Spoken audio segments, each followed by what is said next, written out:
Welcome to the Salmon Runs YouTube. Enjoy the video. You begin by making sure Apple Pay is ready.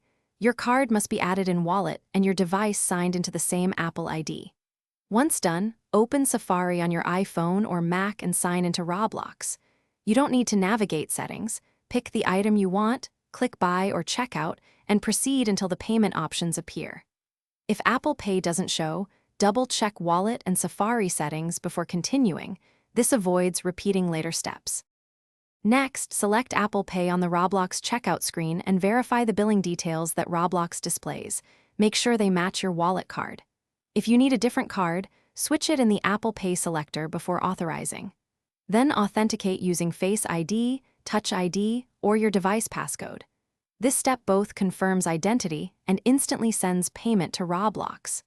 After authorization, wait for the confirmation screen. Do not close the browser. To finish, check the Roblox confirmation page and open Wallet to view the completed Apple Pay transaction.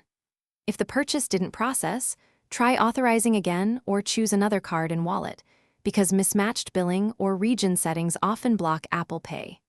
If you see a charge but no item delivered, note the order ID and contact Roblox support. Keep screenshots of Wallet and the Roblox checkout. One key troubleshooting tip: restart Safari and your device after changing Wallet settings, then retry the checkout. Thanks for watching. Consider subscribing if we helped you.